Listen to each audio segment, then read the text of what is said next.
I just wanted to welcome everyone here today. Thank you for being here, coming to meet the Loire producers. So we have 12 wineries here today from the whole of the Loire Valley, so from Muscadet, Pays Nantais, from Anjou, Saumur and Touraine. And we have 5 producers who flew especially from France to meet you here today. I am here with Jackie Blisson, Master of Wine. He is going to say a few words to you about the Loire and our region. And then we're going to welcome 4 of our producers from France who will answer a few questions and share their experience. So once again, thank you very much for being here today. And I'll let Jackie Blisson tell you a bit more about the Loire. Hello everybody, thank you so much for coming out. So many people today. It's great to see such interest for the wonderful wines of the Loire Valley that is growing strongly here in Ontario, which is just wonderful to see.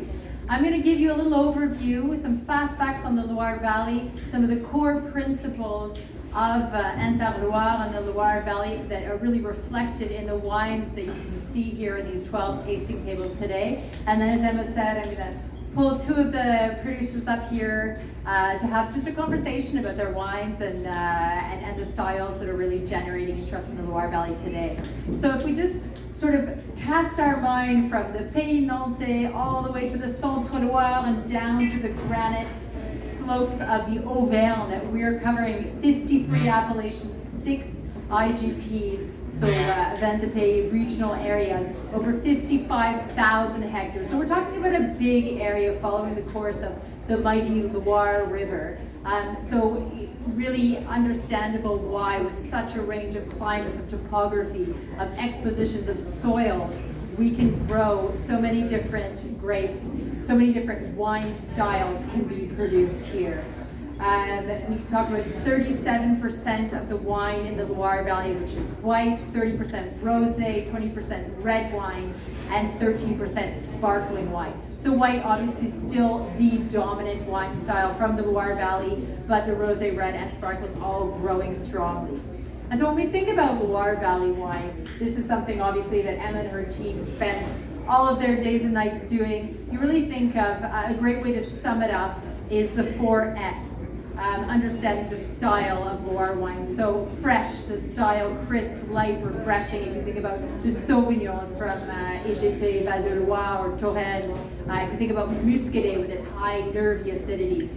Fruity wines, these are wines that have really vibrant and persistent aromatic qualities. Beautiful light fruity wines from the rosés. Some great rosé wines here today that you should try. Lovely red berry notes. Some of the dry Chenin Blancs, the Saumur Blanc, the Savagnin, the Vouvray with those wonderful apple, pear, quince type notes, and then moving into the Demi Sec and the Moelleux styles with your more intense baked fruit notes. The 3rd F being for your florality that you get, that's so dominant in Loire Valley wines. And there's some lovely Cabernet Franc here to try that have those wonderful notes of violet and iris, and the Chenin Blancs with their acacia and juniper and honeysuckle. And then of course Fayre. Loire Valley, as you well know, is a leading region in France when it comes to organic wine, when it comes to biodynamic wine, when it comes to sustainability and all its measure. And this is something that the Loire really takes seriously. 25% of all domains, 18% of surface area is certified organic. And by 2030, all Loire Valley producers are committed to having at least one environmental certification, whether that be organic, biodynamic, or one of the sustainability certifications like HVE, Terra Vitis, or AgriConfiance. Currently, we're already at 2/3 of that number, so really significant engagement here. And if you look at the Loire Valley figures, 14% growth since 2021, quite significant. And especially in Canada, we've seen over 65% growth for Loire Valley wines in the last 5 years. Quebec, obviously a big fan of Loire wines for a very long time, but in Ontario, growing really strongly as well, 30% in the last 5 years, 50 new listings in 2021. Mostly whites. Whites are still very popular, but sparkling wines from the Loire accounting for 1/3 of Loire wine sales in Ontario. So Loire is a category that really is starting to interest the Ontario consumer more and more. And it's easy to understand because Loire wines are so well aligned with the way global palates are moving. The fresher, nervier, lighter, lower alcohol style of wines we're making from the Loire. And I think the best way to express this is not by listening to me harp on about it, but to talk to our producers from the Loire and really get a sense. So I'd love to ask Jérôme from Domaine des Tilleuls, from Muscadet, and Alban from Domaine La Seigneurie, from Saumur, to come join me here. I'm just going to have a conversation about some of the key facets of the Loire Valley. I'm going to start with Jérôme. So the Loire Valley, the largest producer of AOC white wine in France. And so what for you, obviously Muscadet being your home region, what makes the Loire so suited to premium white wine production in your opinion? Well, since I'm a producer of Muscadet, I'm going to give you a bit of information of the Muscadet. So the Muscadet region is close to the Atlantic Ocean. So we have all the cool climate coming through from the ocean. So it's actually the first point to make a good, refreshing, bright white wine. As you may know, Muscadet is made from only one single grape variety, which is called the Melon de Bourgogne, or Melon Blanc now. The yield is about 55 hectoliter per hectare.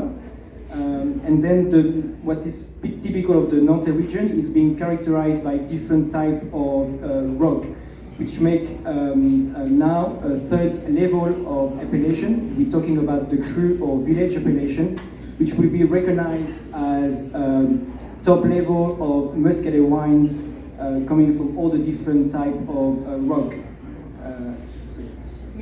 So you've got your Muscadet wines, then your Muscadet 3 zones, especially Sèvres and Maine, and then there's 10 areas that have been identified as cru villages. There's a notion of hierarchy coming into it, which helps people understand the premium end of these wines better and really understand the differences in the terroir. Did you want to jump in and just say a little bit about Chenin Blanc when it comes to its identity as a premium white in the Loire? Yeah, thank you. Hello everyone. I will talk a little bit about the Chenin. Chenin is one of the biggest grape white from Loire Valley. You will find Chenin on different kind of soil. And the capacity of Chenin is very interesting because it's a wine it can make sparkling, can make dry white wine, a bit sweet or very sweet wine. Grape is fantastic because you can pick a bit green for sparkling and very ripe. But the interesting thing for me about Chenin is you always when you go very ripe, you always keep some acidity, some freshness at the end. And you have this kind of little bit of bitter to make you salivous. I like that. I definitely think freshness is one of those main factors that you find running through the wines of Muscadet, the Chenin Blancs from Anjou and from the Touraine area as well, all the way through to the Sauvignon Blancs as well. Question for you, Alban, about sparkling wines. We heard just now that a third of the Loire wines sold in Ontario are sparkling wine. Sparkling wine obviously growing strongly, not just from the Loire, as we know, Champagne, Prosecco, very popular, slight dip in the pandemic, and then right back to the popular category. What sets Loire sparkling wine apart? What makes it unique? What are its qualities? You should know that sparkling Loire from the Loire Valley is the second area, just after Champagne, where is most quantity of production of sparkling wine. And the thing with Saint-Lô is that you have a different kind of appellation. You have Crémant Noir. Crémant Noir is appellation from all Loire Valley, almost. And it is made with all the kind of grape variety you can find in Loire Valley. But it's also the same rules than Champagne making. And after you have some small local appellation like Vouvray, Anjou, Touraine, and Saumur, what I produce. They are different because this is very small, because it's an identification of terroir from the soil, but also it's different kind of blending. Like from Saumur, it's a minimum of 50% of Chenin. And this is what I mean. We do 100% of Chenin for us. I take 5 years bottles to bring some complexity to the wine. But yeah, you have the main production is Crémant de Loire, and after you will find some local area of sparkling with particularity, the soil and the gravity. I always find there's a lovely salinity and drive on the Crémant de Loire, the Beauvais de Saumur, that really is characterized through all of Loire sparkling wines, which is so nice. Potentially from the Chenin Blanc, but also with fine influences in the Loire. Cabernet Franc, a grape that is dear to the heart of many Ontarians, as it's a grape that's being grown more and more in the vineyards here, is obviously nature red grape in the Loire Valley. In many regions, Cabernet Franc has always been treated like a blending grape in Bordeaux and Tuscany. In the Loire, it's always been a grape vinified apart as an varietal wine.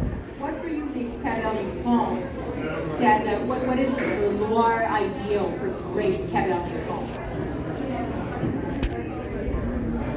My idea about Cabernet Franc, it looks like a bit a light wine, but this is a very interesting wine, and this is what's going on more and more in Ontario, also in Bordeaux and other places. It's a light. It looks like a light wine, but when you identify, it's a complex wine. It's be careful about the extraction. This is the most important thing, but it's a revelator of terroir. I mean, you can have a different soil, and you will find always light Cabernet Franc. You can find a lot of complexity for the potential of the wine, and it's made easier to drink. And I think it is a tendency that the time in Europe and in France to drink more wine more easy, more accessible wine, and with complexity too. So I think it is the most fashion variety in Europe at this time, with Gamay maybe, and I think because we find some good taste too.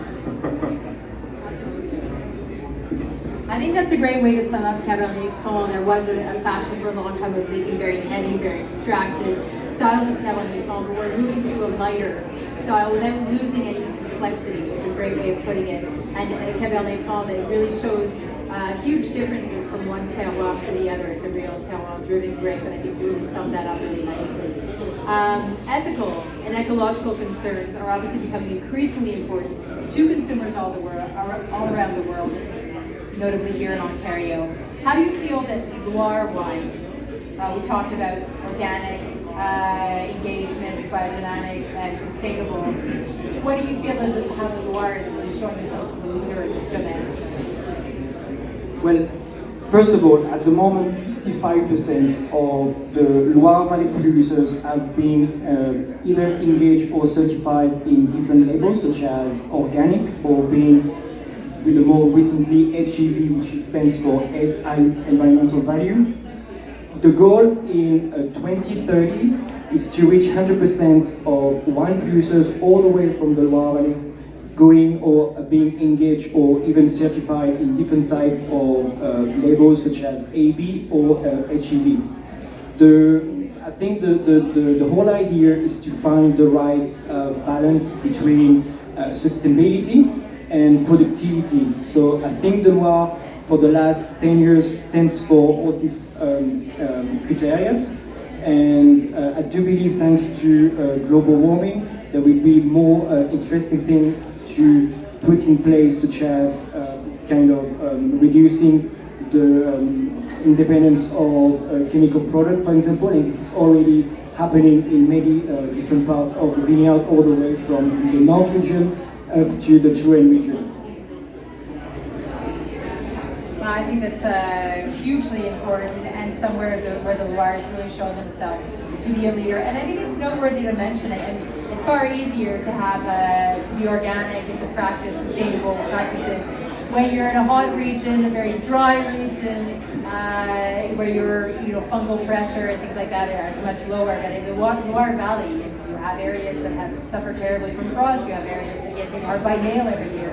There's areas that are quite rainy, and to have such a strong commitment, and so early on. I mean, these aren't engagements that were taken yesterday. A lot of producers started, in the 60s and 70s, and really have always focused on it. So the Loire has a real long-standing commitment to these concerns. And finally, just to wrap things up, can you both just give us a couple words on the 2022 vintage? We have a few wines here today that are tank samples from the recently bottled wines for 2022. So what can we look for from 2022? 2022, it's actually a very good year in terms of quantity and quality wise, compared to 2021, in which we have been hit with many challenges. The number one was frost. So in 2022, the wine are very good in terms of intense aromatic flavors, freshness, and as well having some good volume, especially for the whites, which make the wine, I think, with good potential for aging.